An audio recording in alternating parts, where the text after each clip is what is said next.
Hi, welcome back. This is part 3.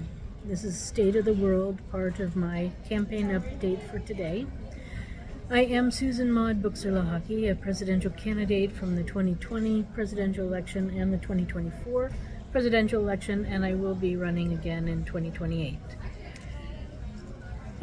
Also, I ran for Congress in 2020, but then I discovered all the fraud in the system, so then I stopped running and I started suing my state and the election division. And at the end,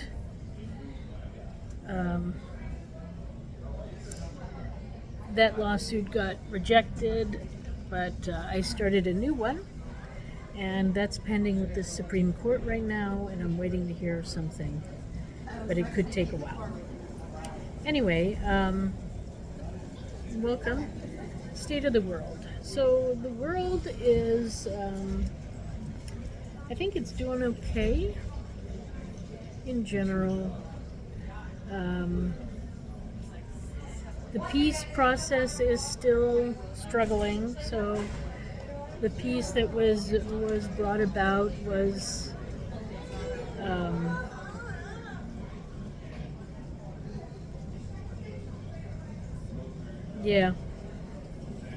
it's not really holding. Both problem areas, so Israel and Russia,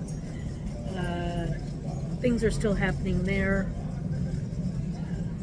So we're not seeing a complete ceasefire in any place, and negotiations seem to come and go, and we got a lot of career politicians who are just there to look good and get lots of free food on behalf of budgets for negotiations, taxpayers' money, and nothing is happening.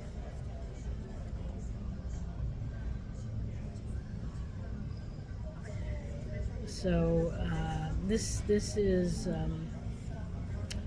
really discouraging. I do believe that the U.S. is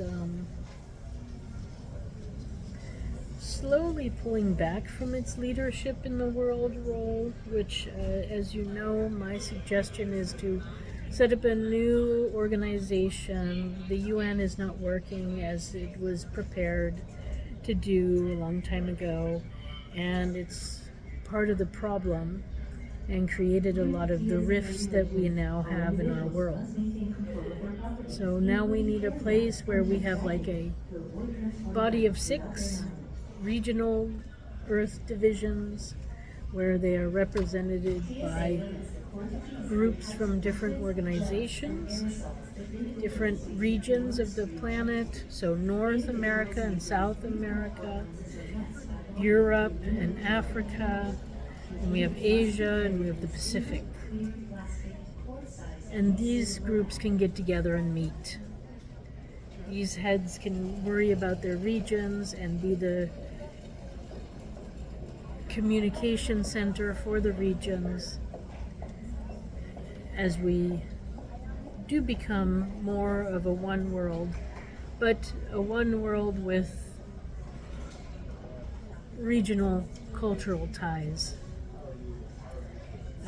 What we had before was just big business pulling everybody in this way and that way to produce as much greed as they can for the big corporations.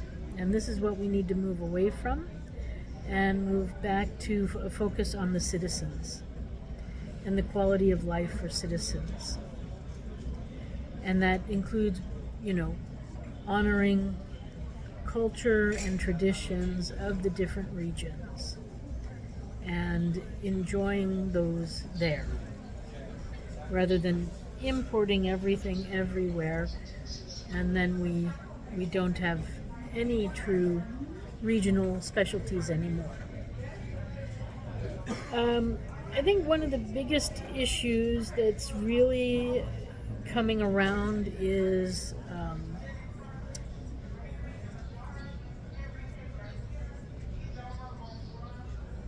intellectual um, I don't property and getting a firm grasp on that. I think that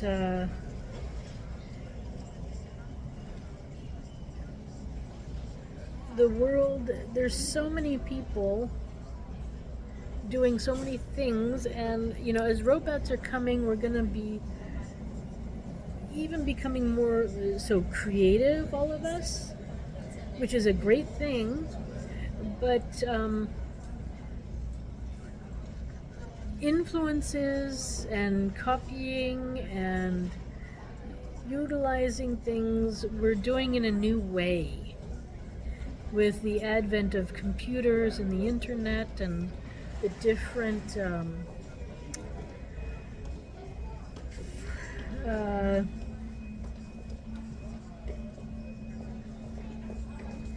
social media platforms. We're using things in new and different ways, and I don't know if the copyright rules from the 80s are still appropriate in 2025. And we might just want to set up a standard sort of page where, because, well, let me step back a second. The big issue is that people who own an image or a concept, whether it's I Love New York, which has turned into all sorts of things now. I wonder if the I Love New York people are getting paid for this usage. And it's not just in the US. This is being used worldwide. The I love and then whatever. And technically that person who created that, Seymour Quast, he should be paid every time it's being used. And he's not. So maybe we need to spend some time and really think about how to go about to be fair in all of this, because it's a theme that comes up over and over again, and I'm also grappling with it, There's something called fair use, which is where you can use certain things, certain images for free, for fair use, but in a small dose, in a small setting. But when you start offering things online or other things, then your world is more global, and then you have other issues. So this is something I think that's bothering everybody, from musicians to artists to graphic designers to engineers who also produce patents and design objects, useful objects and tools. These things are all, intellectual property. So I'm going to say that for each sort of slightly different category, we might need a separate template where, you're going to use the image for a greeting card or something.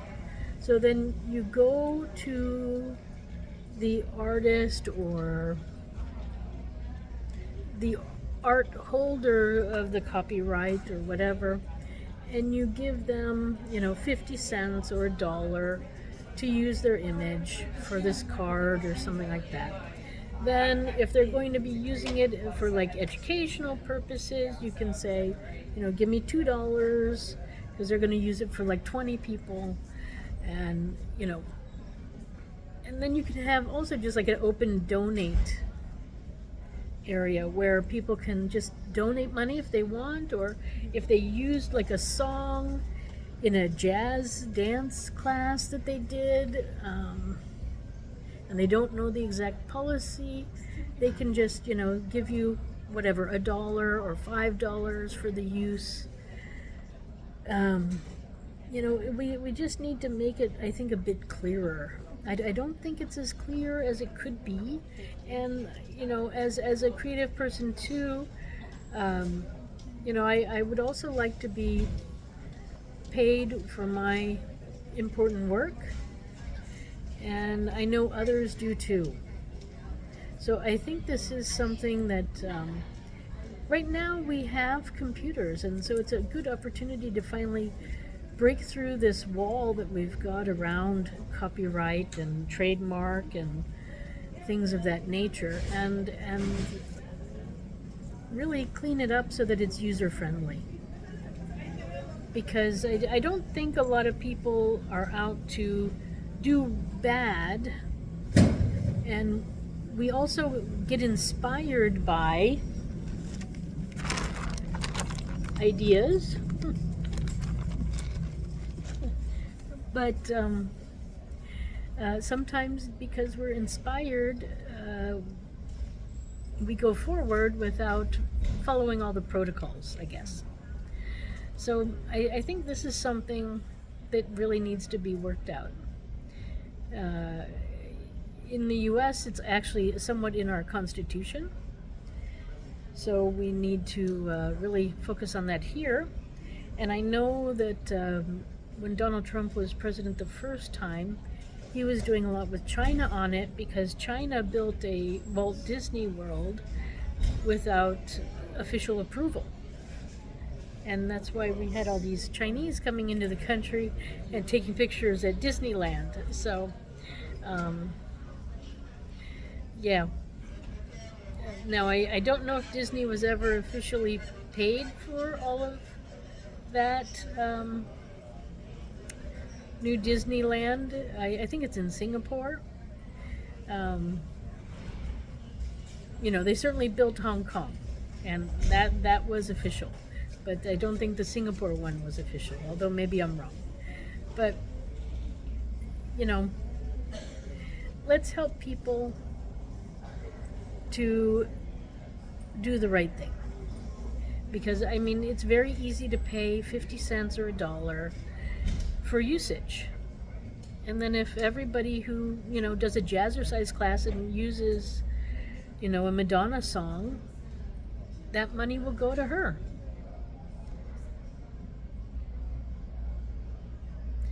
So I think there's got to be an easy way to organize this. And, maybe I should ask Elon Musk to come up with these solutions, because he seems to be able to find solutions for things.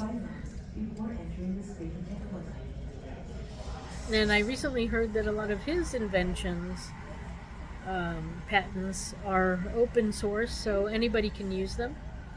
And I also, I would love people to use my work, but I would also like to, get a little donation, whether it's $1 or $5 or $20, or if somebody wants to give me $1 million, I'm not going to say no to that.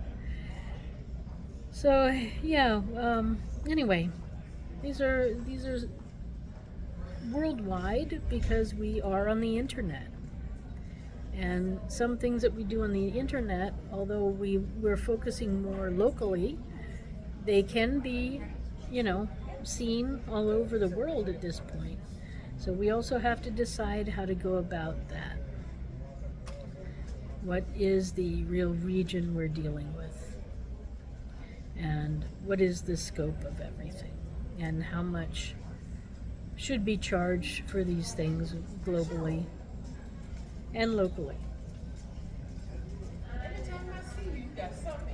So that is the state of the world for today. And I want to say thank you for stopping by. My name is Susan Maud Buchser-Lochocki, and I am a presidential candidate from the 2024 presidential election and the 2028 presidential election that's coming up. Find out more about me at susan4usa.com. That's Susan the number 4, usa.com. thanks for stopping by, and let's see what we can find out, what we can do about copyright and trademarks. Okay, I wish you a nice day wherever you are. Bye for now.